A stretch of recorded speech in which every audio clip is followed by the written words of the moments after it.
Crecimos juntos, pero solo yo me quedé esperando. Hay historias que no empiezan con un flechazo ni con una declaración bonita. Empiezan con costumbre, con risas pequeñas, con alguien que siempre estuvo ahí.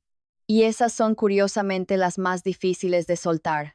La mía con Rafael empezó cuando todavía estábamos en secundaria, cuando la vida era más simple y los problemas se sentían enormes, aunque ahora den un poco de risa. Yo tenía 13 años, él 14. Coincidimos en la misma escuela, mismos pasillos, mismos recreos largos donde uno no sabía qué hacer con tanto tiempo libre. No éramos inseparables, pero sí constantes. De esos vínculos que no hacen ruido pero siempre están presentes. Él fue quien se acercó primero. No de forma romántica, sino como suelen hacerlo los adolescentes, con excusas tontas, preguntas innecesarias y esa energía medio nerviosa de alguien que quiere llamar la atención sin admitirlo. Poco a poco empezamos a hablarnos más, a sentarnos cerca, a compartir memes, tareas, quejas de maestros, nada extraordinario, pero suficiente para crear algo. Durante esos primeros años yo nunca pensé en Rafael como algo más. Para mí era parte del paisaje, alguien seguro, familiar. Mientras tanto, con el tiempo me enteré de que él sí sentía algo por mí. No porque me lo dijera directamente, sino porque se notaba en esos detalles que solo entiendes después. La forma en que buscaba mi aprobación, cómo se ponía raro cuando hablaba de otros niños, cómo siempre estaba disponible para mí. Pero yo era una adolescente, no estaba pensando en amor, estaba pensando en sobrevivir la secundaria. Luego llegó el último año, y con él el caos generalizado, cambios, incertidumbre y como a medio mundo la pandemia. De un día para otro dejamos de vernos diario. Las clases se volvieron pantallas, las amistades se transformaron en chats y el contacto físico desapareció. Aún así, Rafael y yo seguimos hablando.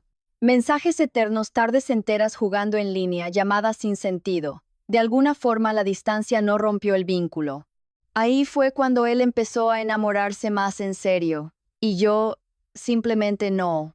No porque hubiera algo malo en él, sino porque yo estaba en otra etapa. Me gustaba su compañía, pero no me provocaba mariposas. Y aunque nunca se lo dije con claridad, creo que él lo entendió. O al menos eso pensaba yo. Con el tiempo Rafael empezó a salir con otra chica. Nada grave, nada duradero, pero lo suficiente para que ella le pidiera que se alejara de mí. Y él aceptó. Así, sin más. Un día simplemente dejó de responder, me bloqueó, me borró del mapa. Y ahí aprendí mi primera gran lección emocional. No duele perder a alguien cuando se va, duele darte cuenta de lo fácil que fue para esa persona hacerlo. Pasó el tiempo, entramos a secundaria superior, cada quien por su lado. Yo empecé a salir con alguien más, una relación típica de adolescencia, intensa, celosa, llena de reglas absurdas. Entre ellas una muy clara, no podía hablar con Rafael. Y como buena adolescente sin criterio propio, obedecí. No lo defendí, no cuestioné, no luché por la amistad. Simplemente volví a desaparecer de su vida. Después vino uno de los periodos más solitarios de mi vida. Por problemas familiares terminé viviendo un tiempo con mis tíos. Ahí todo era distinto, reglas estrictas, nada de celular, nada de escuela durante meses. Solo yo, mis pensamientos y demasiado tiempo para recordar. Y fue ahí donde Rafael regresó, pero solo en mi cabeza. Lo empecé a idealizar, a recordar solo lo bonito, a borrar convenientemente lo malo. En mi mente, él ya no era el chico que se fue sin explicar nada. Era el recuerdo cálido de alguien que me entendía. El que hubiera pasado sí, pero la realidad no tarda en alcanzarte. Porque antes de todo ese distanciamiento definitivo, había pasado algo que yo nunca terminé de procesar bien.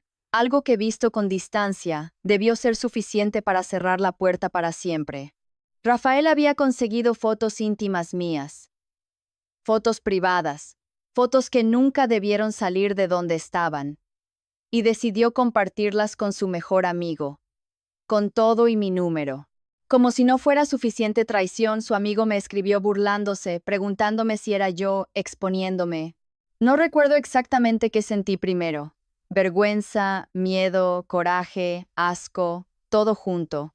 Lo único claro es que me sentí traicionada de una forma que no sabía cómo manejar a esa edad. Así que hice lo único que supe hacer. Me alejé. Corté contacto. Fingí que no me importaba. Pero el tiempo hace cosas raras.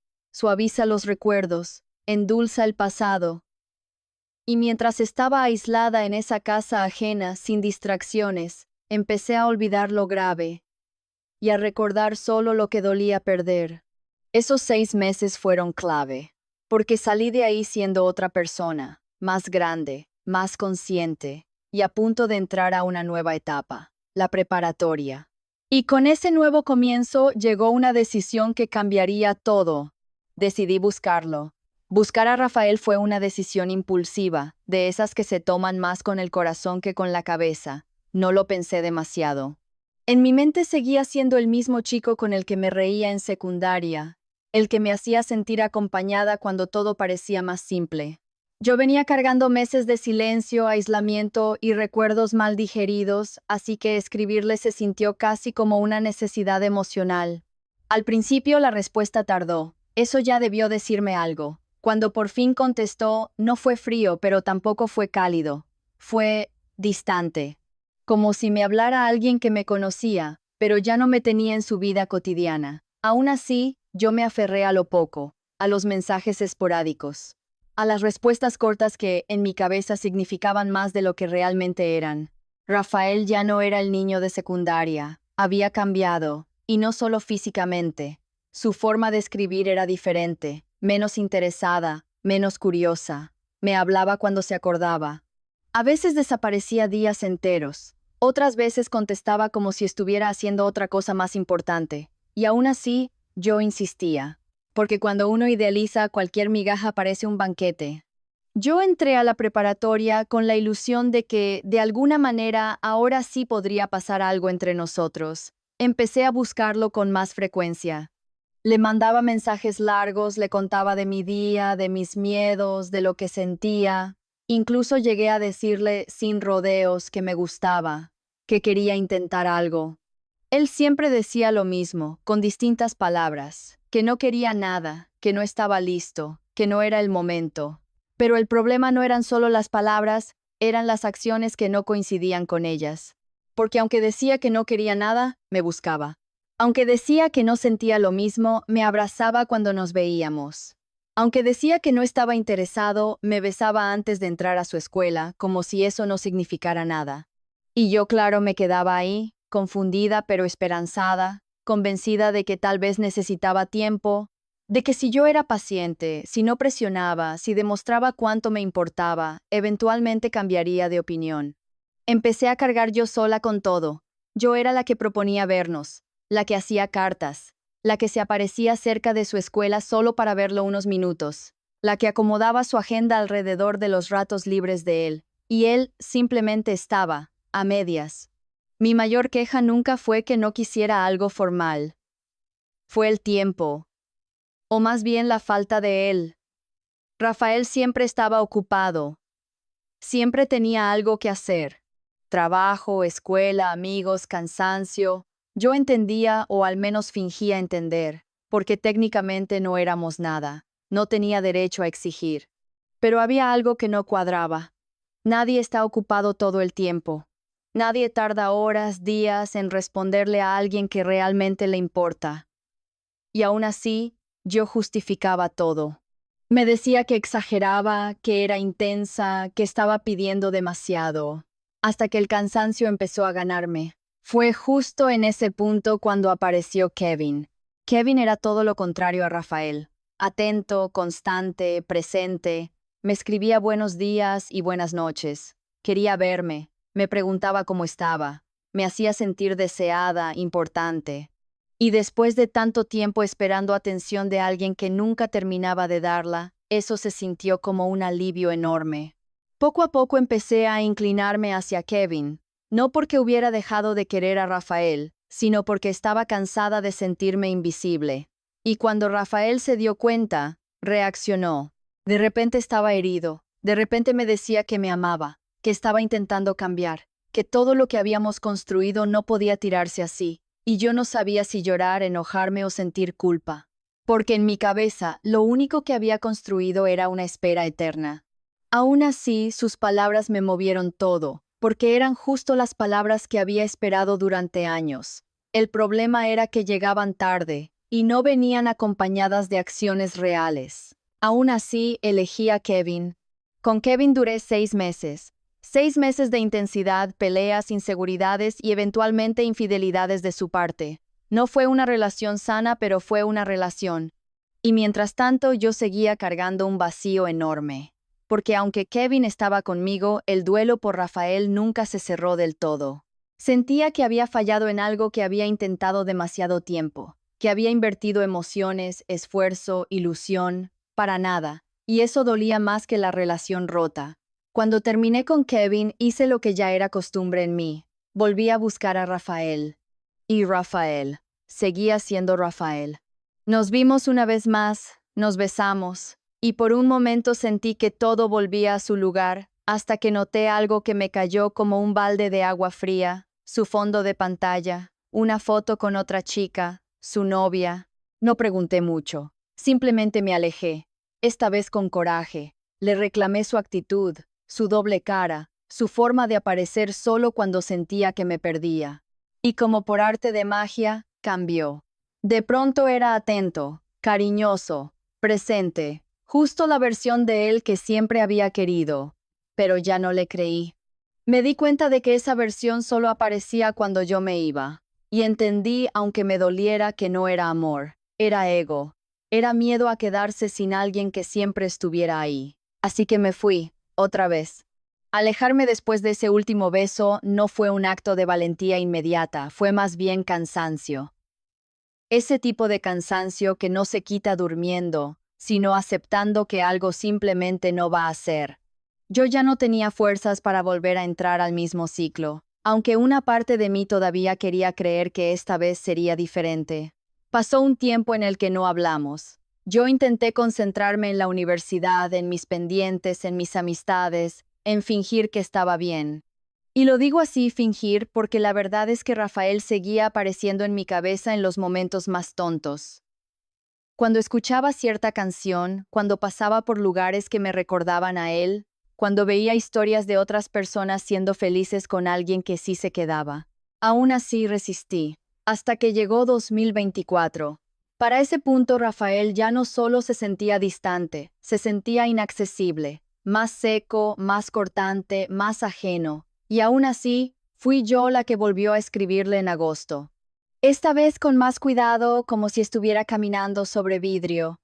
Ya no con la intensidad de antes, sino midiendo palabras, esperando menos, conformándome con respuestas mínimas.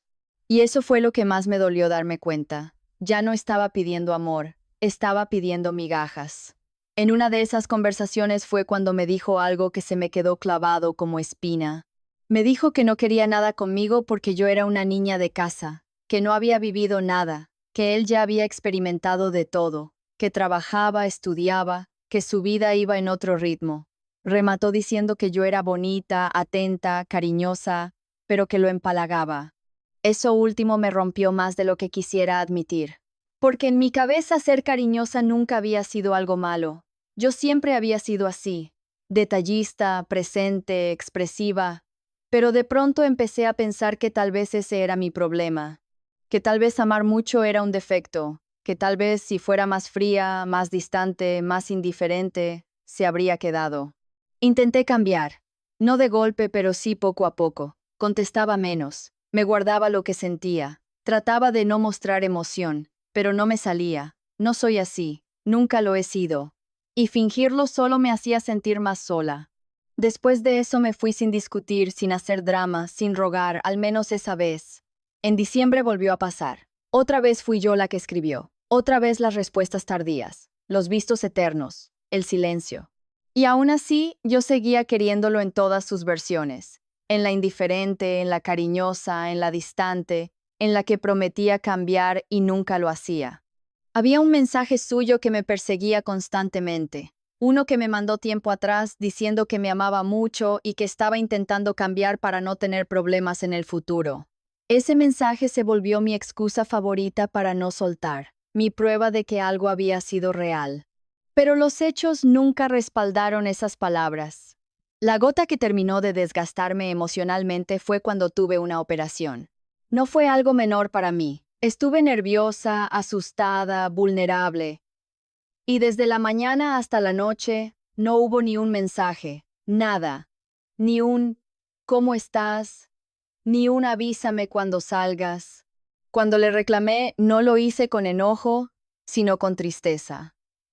Y aún así, sentí que para él era una exageración más, como si yo estuviera pidiendo demasiado por querer sentirme acompañada en un momento así. Después de eso, algo en mí empezó a apagarse. La última vez que hablé con él fue en mayo. Esa noche había tomado de más. No lo voy a justificar, pero tampoco lo voy a negar. El alcohol me quitó el filtro que llevaba meses construyendo. Lo llamé. Le pregunté si todo había sido un juego. Le dije que lo extrañaba, que lo quería de vuelta. No recuerdo bien qué respondió. Solo sé que su actitud era molesta, como si yo fuera una interrupción en su descanso. Mi mamá leyó después algunos mensajes y me dijo que se notaba el fastidio, la falta de empatía. Yo apenas recuerdo fragmentos, vergüenza, tristeza, vacío. Desde ese día no lo volví a buscar, no porque dejara de quererlo, sino porque entendí que seguir ahí solo me estaba rompiendo más. Él empezó a tener novia poco después, una chica a la que no le hizo todo esto, y eso es lo que más duele. No porque no se lo merezca, sino porque confirma que conmigo nunca quiso intentarlo de verdad. Una parte de mí se alegra de que esté bien, la otra lo extraña como no tengo palabras para explicar. Y en medio de esas dos emociones contradictorias me quedo yo preguntándome si está mal seguir extrañando a alguien que nunca supo quedarse. Después de esa última llamada en mayo, algo cambió en mí, aunque no fue inmediato ni bonito. No fue una revelación tipo película, donde de pronto todo tiene sentido y sigues con tu vida como si nada. Fue más bien un silencio largo, un silencio incómodo, de esos que te obligan a escucharte aunque no quieras.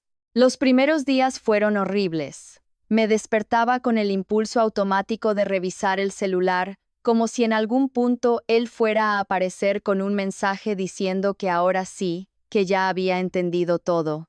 Spoiler, nunca pasó, y aunque sabía que no iba a pasar, mi cuerpo seguía reaccionando como si hubiera esperanza. Eso fue lo más frustrante. Mi cabeza entendía, pero el corazón seguía aferrado.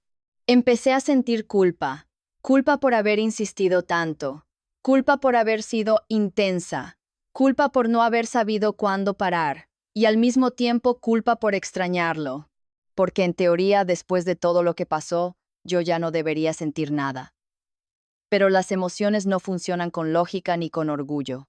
Me di cuenta de algo muy duro. Yo no extrañaba a Rafael tal como era al final. Extrañaba la versión que yo había construido en mi cabeza. El niño de secundaria con el que me sentía segura. El recuerdo de alguien que quizá nunca existió del todo o que dejó de existir hace mucho. También empecé a cuestionarme a mí misma. ¿Por qué me quedé tanto tiempo en algo tan desigual? ¿Por qué siempre era yo la que buscaba, la que esperaba, la que justificaba?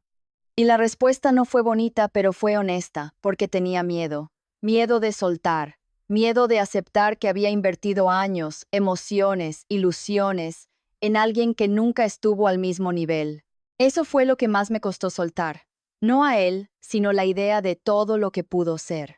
La famosa migajería. Ese momento en el que te conformas con poco solo porque viene de la persona que quieres. Donde una respuesta tibia te parece un logro, donde un beso ocasional te hace olvidar meses de indiferencia, donde una frase bonita pesa más que 1000 acciones ausentes. Y aunque me da pena admitirlo, durante mucho tiempo yo viví ahí. Con el paso de los meses empecé a reconstruirme, no de manera espectacular sino lentamente. Dejé de revisar sus redes, dejé de buscar señales ocultas, dejé de compararme con su novia actual. Y sobre todo empecé a cuestionar esa idea que me había metido en la cabeza, que yo era demasiado. Porque no era demasiado. Solo estaba con alguien que no podía, no quería o no sabía corresponder. Ser cariñosa no es un defecto. Querer atención no es ser tóxica. Esperar reciprocidad no es exagerar. Y entender eso me tomó más tiempo del que me gustaría admitir. Hoy, si soy honesta, todavía lo extraño a veces. Hay días buenos y días donde duele más, pero ya no duele igual, ya no es un dolor desesperado, es más bien una nostalgia tranquila. ¿Cómo recordar una canción que te gustaba mucho pero que ya no escuchas todos los días? Sé que nunca fuimos algo formal, sé que muchas cosas solo existieron en mi mente, pero también sé que mis sentimientos fueron reales, y eso no me hace débil ni ridícula. Rafael fue una lección dura. Me enseñó lo que pasa cuando te quedas donde no te eligen del todo. Me enseñó que el amor no se mendiga, que el interés se nota, y que quien quiere estar, está, sin excusas, sin medias tintas, sin hacerte sentir que pedir lo básico es pedir demasiado. A veces me pregunto qué habría pasado si desde el principio hubiera elegido irme, si no me hubiera quedado esperando a alguien que nunca terminó de llegar. Pero ya no lo hago con culpa, sino con compasión hacia la versión de mí que solo quería ser querida. Y ahora que lo escribo todo, que lo veo con distancia, que lo pongo en palabras, solo me queda una duda que honestamente no sé responder del todo. ¿Está mal extrañar a alguien que nunca supo quedarse o es solo parte del proceso de aprender a soltar lo que idealizamos? Si llegaste hasta aquí, suscríbete, dale like y comparte. Nos ayudarías muchísimo. Nos vemos en el siguiente. Chismecito anónimo.